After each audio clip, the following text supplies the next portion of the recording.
Not every legend is a myth. Some are flesh and blood. Some legends walk among us, but they aren't born, they're built. Legends are made from iron and sweat, mind and muscle, blood and vision, and victory. Legends are champions. They grow. They win. They conquer. There's a legend behind every legacy. There's a blueprint behind every legend. I'm Arnold Schwarzenegger. This is my blueprint. Arnold Schwarzenegger, 28 years old, 6'2", 240 pounds. Mr. Olympia for the past 5 years. He is preparing to defend his title this year for the last time. All Mr. Universes from the past 5 years or so come get together in one contest and to find out who's the best of all the Mr. Universes. So they created the Mr. Olympia contest, which is then the top contest, and whoever wins that is the top bodybuilder. And you are the top bodybuilder. Right, yeah. I think that everyone knows when they get into training that you're not going to go and become a champion from one day to the next. But the question is, how can they speed up the process?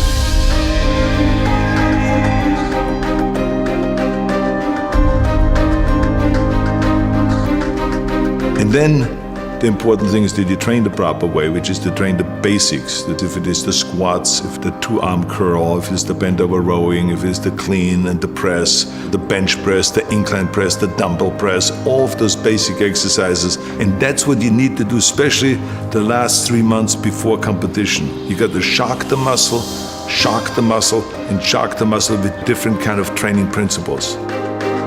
Expose your weak points. You're gonna go and hit those marks, and then you move the bar higher, and you feel that with hard work, you can achieve the goals and you can become successful.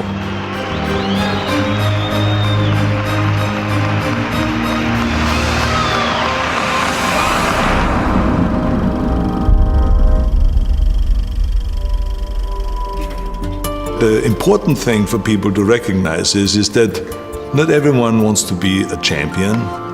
Not everyone has the desire to stand on stage, to stay up there on stage and win Mr. Universe or Mr. America, the world's best built man, and Mr. Olympia and all of those kind of titles. No, but they can apply the same principles. One thing I can tell you, there's major mistakes that are being made today in bodybuilding by not covering those basic exercises, because today when I go into gymnasium, I don't see anymore the kids learning about the cleaning and pressing, or to do the two-arm snatch and to do the upright rowing from the floor up, and all of those kind of exercises that are so important to create the traps and to create the lower back. I think that the 3 exercises for chest that I have always done, the first year when I started training and the last year when I was training, is bench press, incline press in different levels. So to start low, medium and high, and then flies.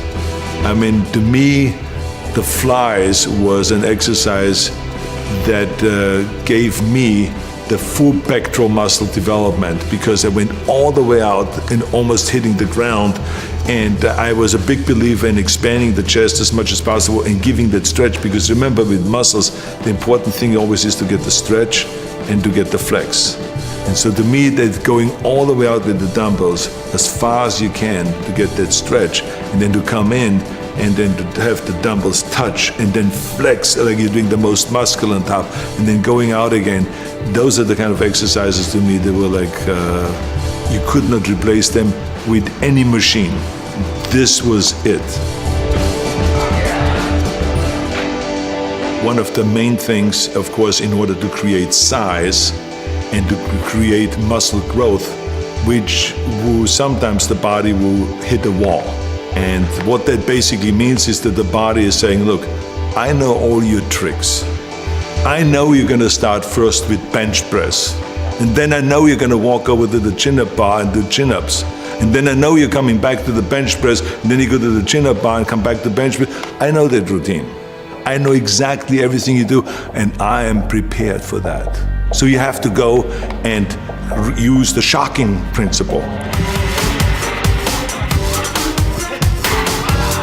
If the body and if this chest knows that I'm going to start with 135 and then I go to 225 and do 275, I'm going to go and start now with 315.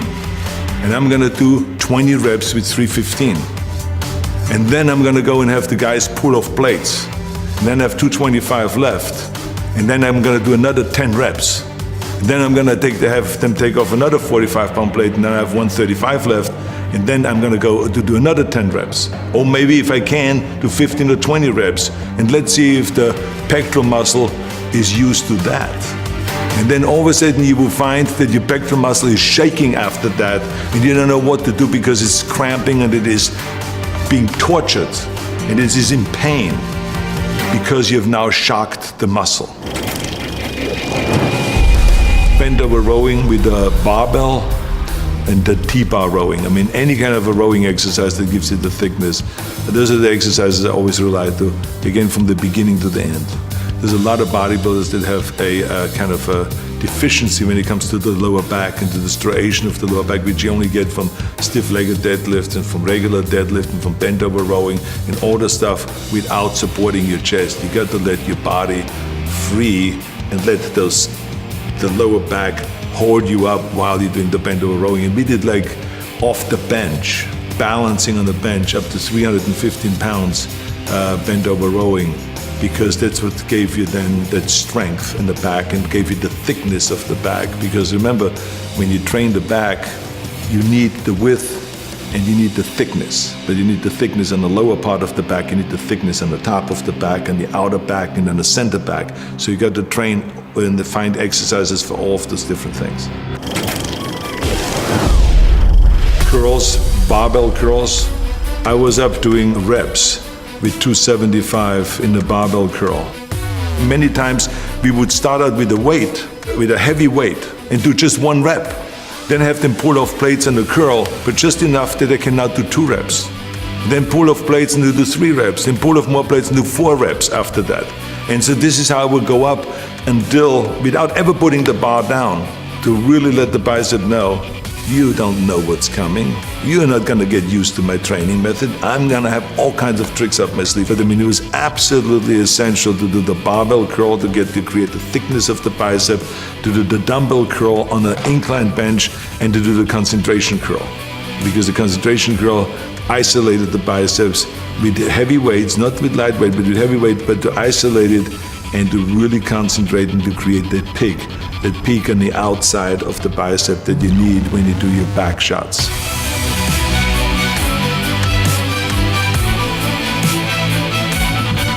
The tricep was narrow bench press, a lot of narrow bench press in the early days, then triceps extensions down, and then overhead tricep extension with one arm and with both arms.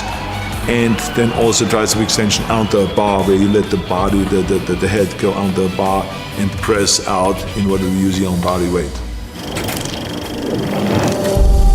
Shoulders, dumbbell presses, barbell presses in the front and in the back.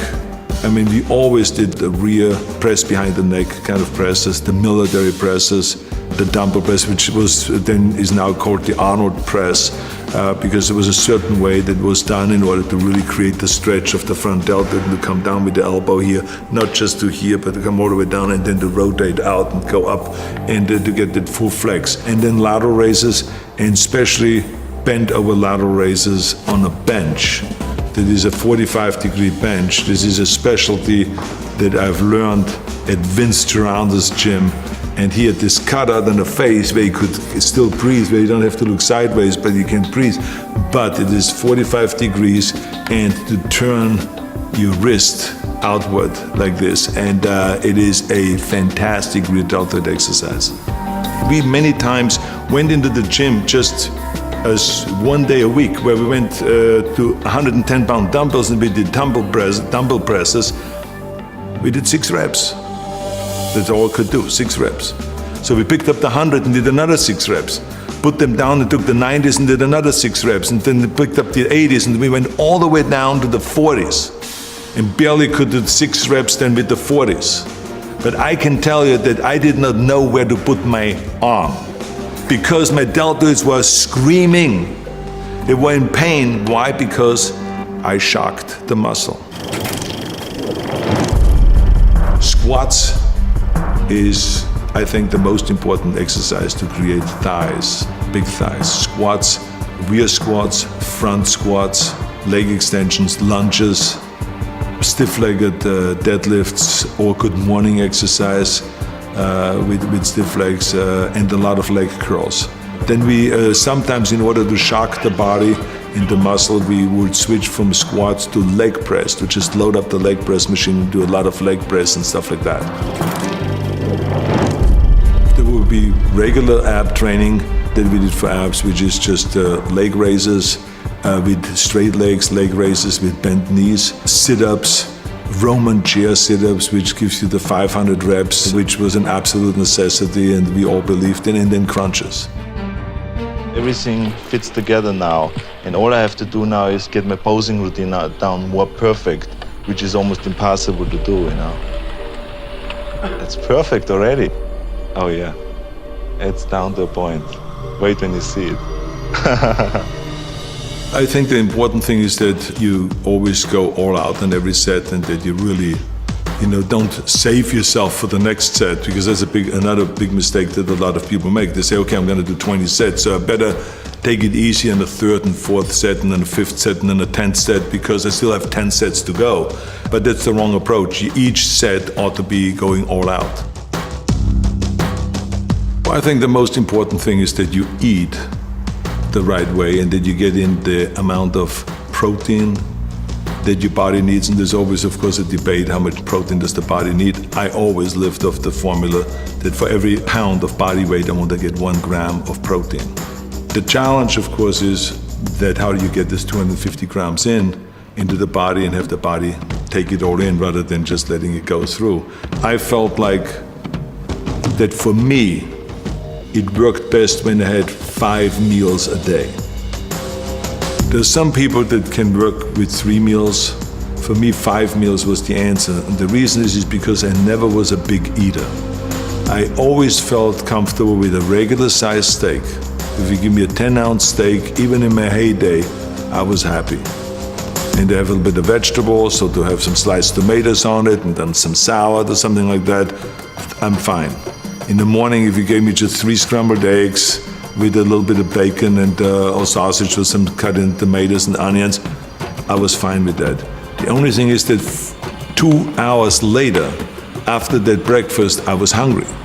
And so when I was sitting there at Santa Monica City College, or I was on a workplace doing construction work, or wherever I was, I would pull out of my bag a little plastic container that had a cup on it that you usually use at the bar to mix things at the bar. And I would have my milk in there, and I would have my protein powder in there and everything like this, and I would just close it up and then put it in my bag. And then I would be sitting in the classroom and I would just pull it out, shake it up like that. Everyone would be looking kind of, what the hell is he doing now? And I would be shaking my protein, then just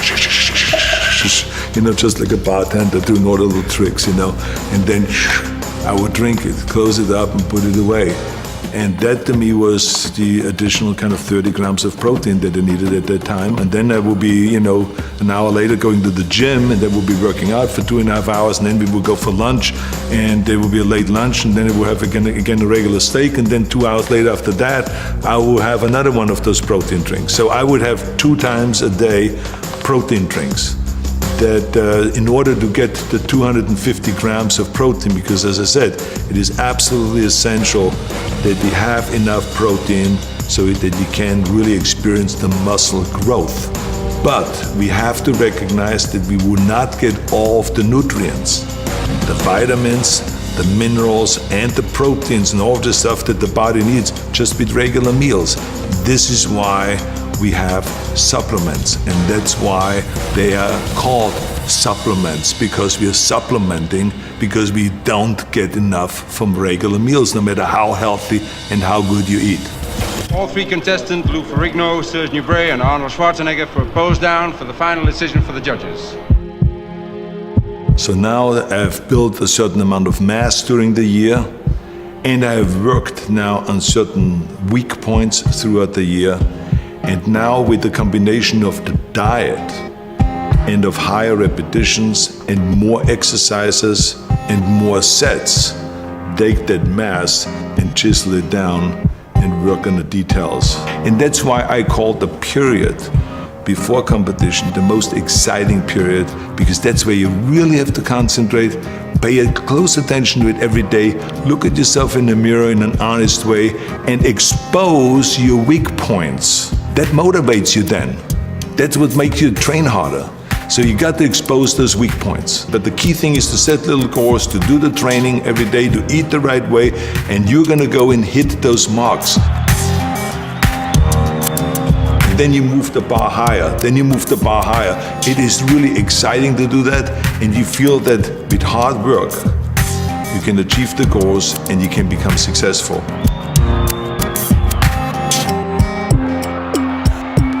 The training principles and the nutrition principles and the kind of protein that you need and vitamins you need and minerals you need and all of this kind of supplements, it all still stays exactly the same. That is the important thing.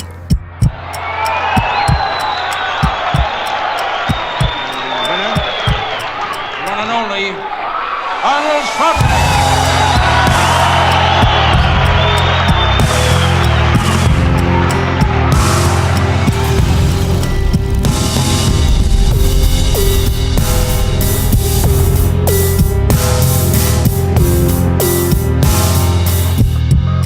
Bodybuilding has been a beautiful experience for me, and I will continue it for the rest of my life. I only stopped competing, but I'm not stopping bodybuilding. It's the greatest sport. Thank you.